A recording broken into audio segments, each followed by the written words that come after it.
Hey guys, what's up? Evan Schneider here. Welcome back to another video. And in today's video, I want to talk about some advanced color grading techniques that I use in DaVinci Resolve. These techniques go past the usual primaries corrections that you might make using the color wheels and go a little bit deeper into DaVinci Resolve to using tools that you can really use to refine your image, to create specific color palettes, and to really make your work stand out. This tutorial is for you if you're pretty comfortable moving around DaVinci Resolve, but if you're looking to kind of grow deeper in your color grading in DaVinci Resolve, this video is definitely for you. So first thing I'm going to be talking about in this video is the hue versus curves, and mainly going to be focusing on hue versus hue and hue versus sat. The second thing I'm going to be talking about is a really nice technique to use the qualifier and the temperature controls to adjust skin tones and really refine them. The third technique I'm going to show you is how to use editable splines on the tone curve to get a really nice organic contrast. Next, I'm going to be showing you guys how I use power windows to draw attention to specific parts of the image, to relight the image, and to create vignettes.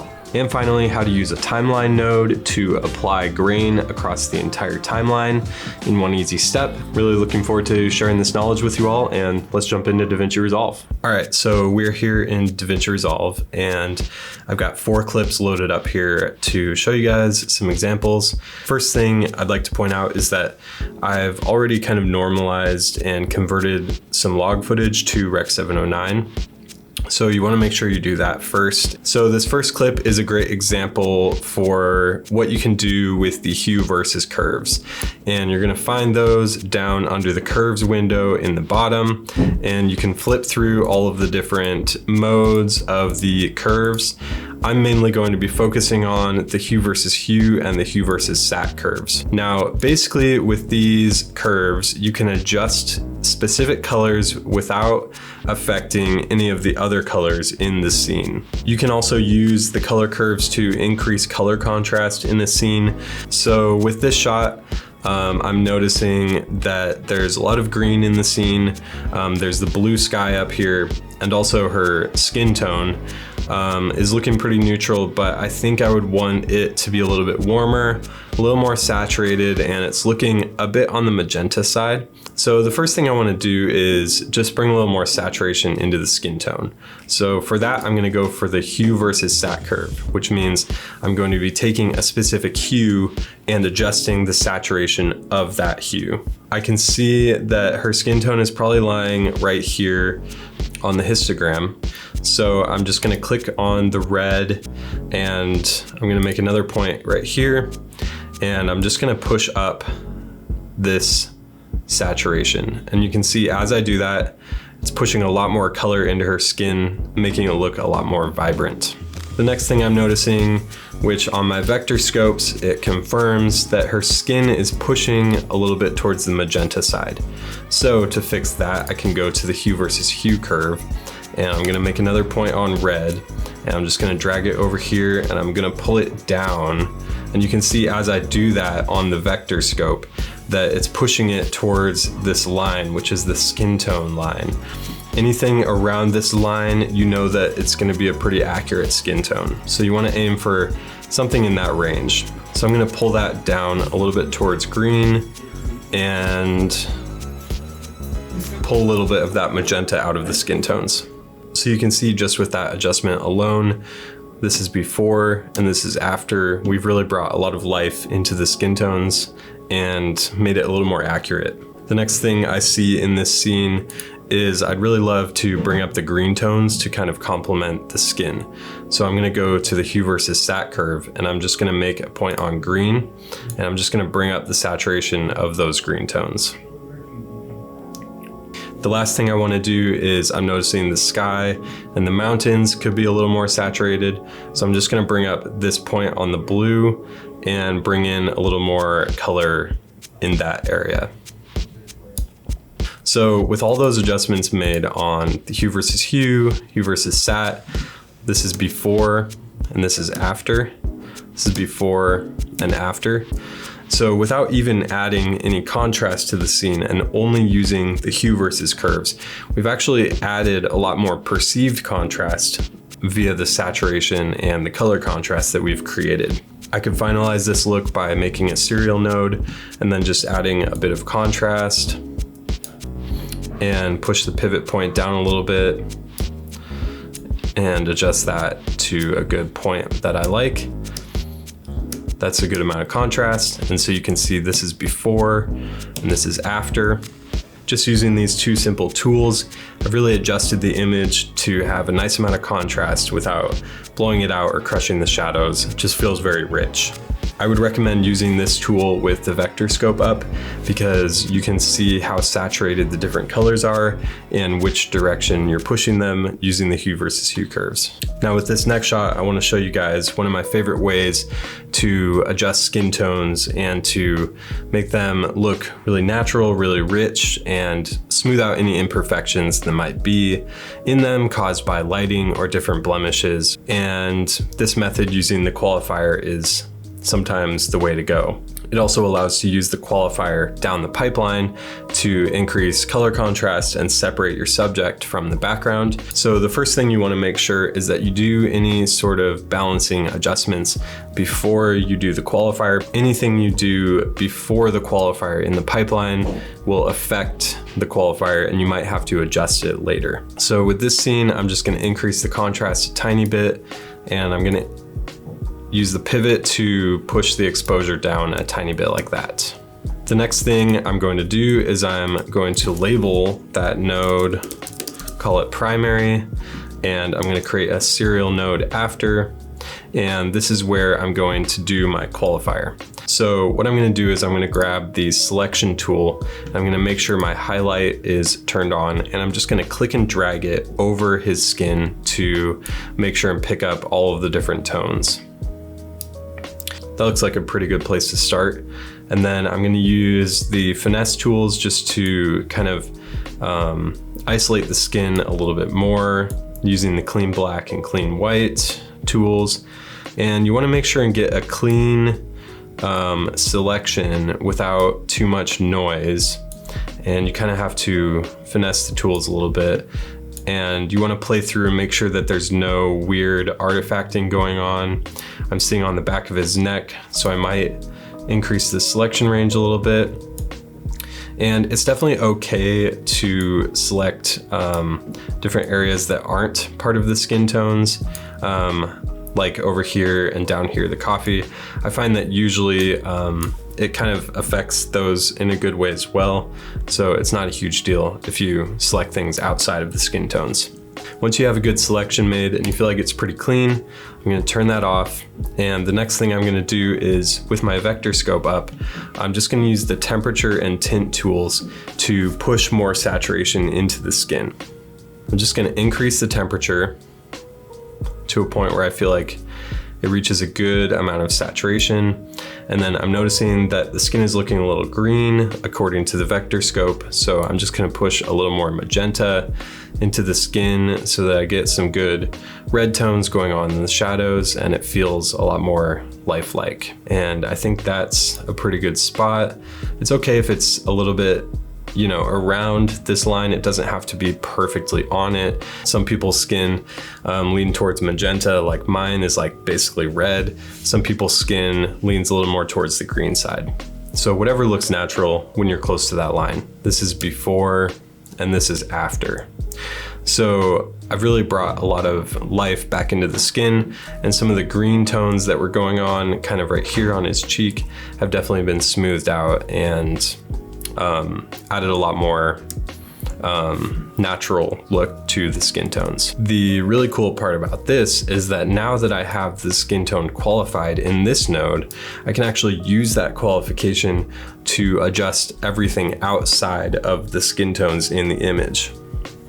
So a really cool way to do that is to create a new serial node, and I'm actually going to take the alpha output from this node and I'm going to feed it into the new node. Now you can see that that's basically passed on the qualifier to this node. So the only thing I have to do from here is go to the node key and inverse the key input. So now with the highlight on, I can see that everything except for the skin tone is being adjusted. One of the things I really love to do in this situation is to basically push everything except for the skin tones a little bit towards the blue tones. For that, I'm going to use the offset tool. I'm going to bring up my parade waveform so I can see what's going on. And I'm just going to pull the offset down towards kind of the teal bluish area. And I'm going to pull that down to a spot that looks pretty normal. And you can see as I'm dragging that, you can just see the skin pop against the background as it's pushing a little more blue. And I really love this look because just in those 2 steps, you can see I've done, this is before and this is after. I've really added a lot of contrast and his skin pops even more in the image. And just using these 2 really simple steps.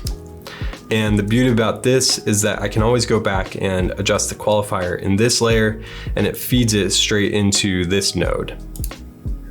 The last thing I might do in the image is create one more serial node and just bring the overall saturation down a little bit, maybe to 45, just to pull back some of those tones a little bit.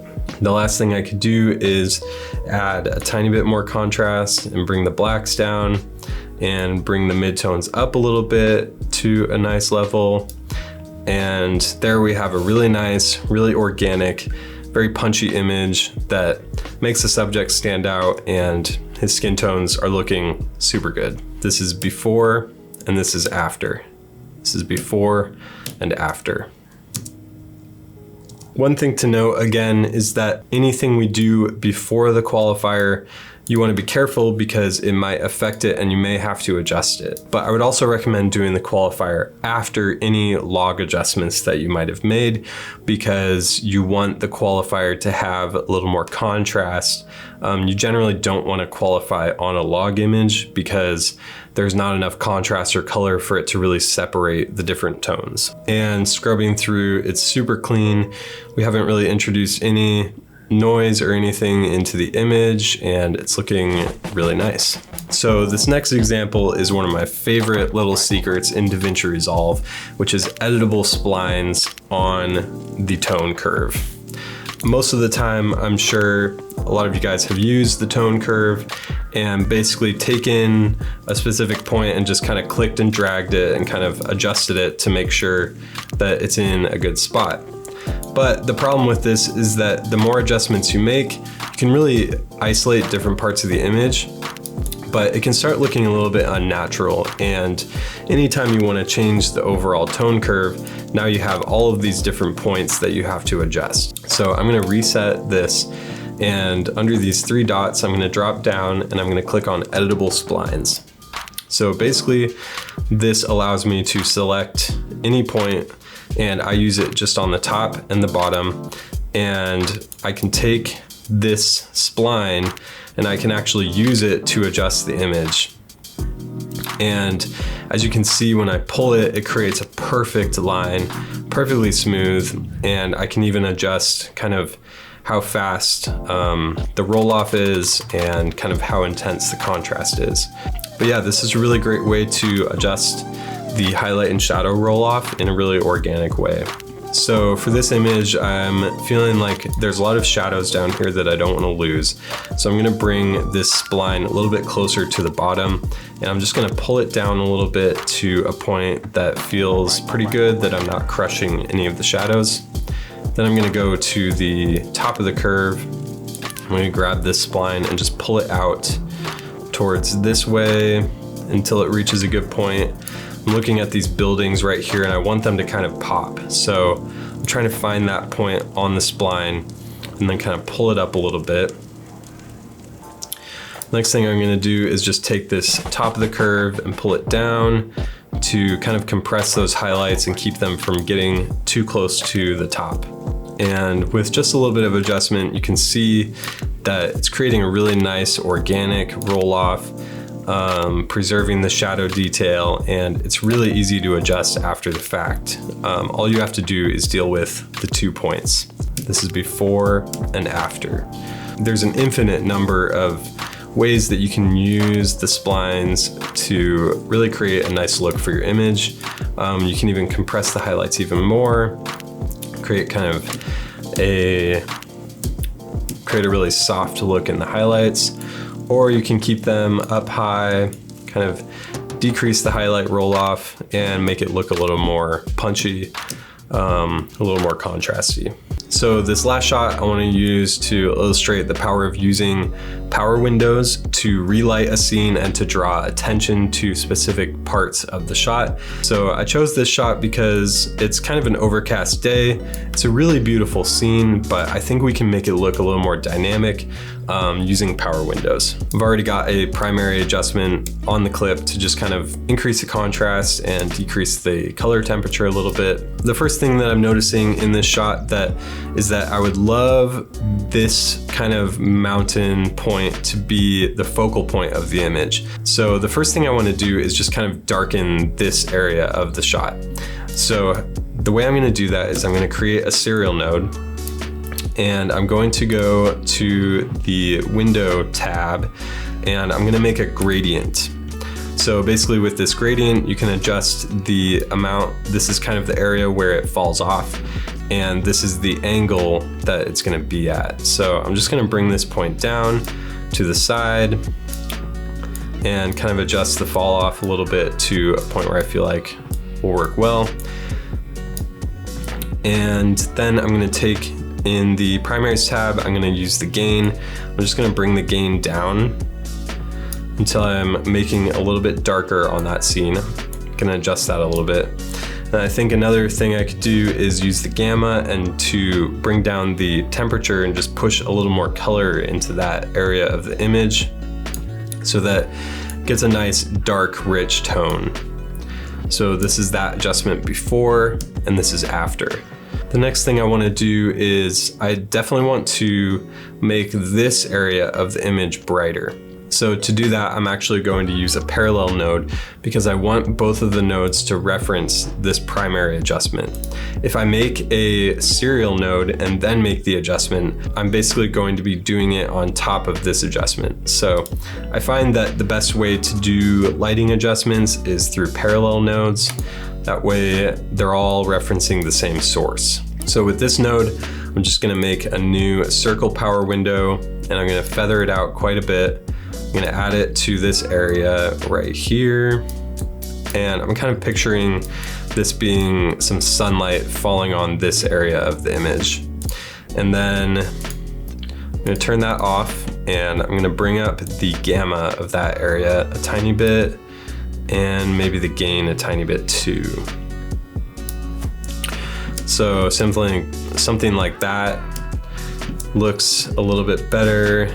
Just gonna bring down the lift so that the shadows aren't lifted, and maybe the gain a tiny bit more. So the next thing I'm gonna do is I want this to be a little bit darker. So I'm just gonna bring this down a little bit. So you can see with these two adjustments, this is before and this is after. The last thing that you can do, which I think could help in this shot, is I'm gonna make a new serial node after the parallel mixer. And I'm just gonna go back to my hue versus curves. And I'd like to increase the color contrast of this scene because I feel like this green and kind of reddish tone could go well with the water. So I'm just gonna push the more greenish yellows. I'm gonna push them a little bit more towards orange so that we can get a nice kind of teal orange look out of this scene. I'm gonna push the water a little bit more teal in the bluer sections. So this is before and this is after. It's a subtle adjustment, but I feel like it kind of refines the colors to be more of a specific color palette.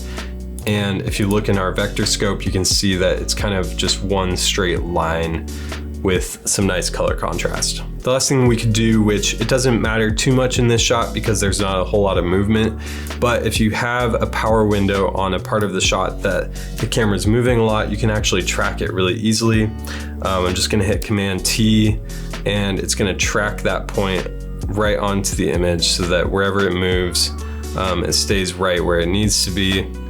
This is before and this is after. So the final tip I want to share with you guys is how to use a timeline node to add grain across the entire timeline in one adjustment. So to get to the timeline node, you can either click on this dot or you can click this drop down and click timeline. And I'm just gonna simply create a serial node and I'm gonna label it grain. This can also be a really great way to add a global vignette across the entire timeline or any other adjustments that you want to be above everything. The other really great part about this is that if you have any titles, the timeline node with the grain will actually put the grain on top of the titles. So it can be a really nice way to glue everything together. And if you ever want to adjust the grain, you can do that in one step instead of having it on every single node and you have to adjust it from there. So I'm just gonna go right down to film convert. I'm gonna drag it on top of this node. And the way I like to use film convert is I just turn off the film color and the curve, leaving just the grain. And then I'll kind of like zoom into the image and make sure that the grain is at a good point. Usually I like to give it a little bit more grain than I would normally see in here, because when you export and compress it and upload it to YouTube or Instagram or Vimeo, you're gonna lose a little bit of that grain. So I generally wanna add a tiny bit more grain than I would normally. So I'm gonna leave it maybe at like 90. I feel like that looks pretty good. If you don't have film convert, DaVinci Resolve actually has a grain plugin that works really well. I find that film convert is a little bit faster and the grain loads faster and it's a lot easier to export with the film convert grain. I also really love how film convert, if you change the size of the grain to say like 16 millimeter, it actually has a bit of a blur built in, which I feel like is really characteristic of 16 millimeter or 8 millimeter film. Change it to Super 8, it gets even more blurry. Now if I added kind of a matte to this, it makes it a lot more organic. I see a lot of 8 millimeter grain where you just overlay it on top, but if you don't add a blur, it can make it kind of still pretty digital looking. So I think the blur is a pretty important part of the process of adding grain. I'm gonna leave it on 35 millimeter because that's my favorite preset. And so this is before and this is after. And you can see that since I added it to that timeline node, it's above all of the other footage that we have adjusted. Like I said, it looks really great over titles. I'll just add a title really quick. All right, so now if I go to my timeline node and look at the grain, kind of zoom in, you can see that the grain is being applied over the text. If I change it to 16 millimeter, you can see it even more. It's also blurring the text and kind of just making it look more part of the image instead of like a digital overlay. You can see it on 8 millimeter as well. It really blends it into that image. But the Super 35 definitely is that sweet spot. All right guys, so I hope that made sense. I hope you can use some of those techniques to really bring your color grading to the next level and to grow deeper into creating a specific palette and develop your own style as a colorist. Once you really get a hang of these techniques, you can really use it to master getting a better image, creating a really specific color palette, and getting those really nice, smooth skin tones. So if you like this video, it's super helpful if you leave a comment, give it a like, and even subscribe if you want more videos like this, and I will see you guys in the next one.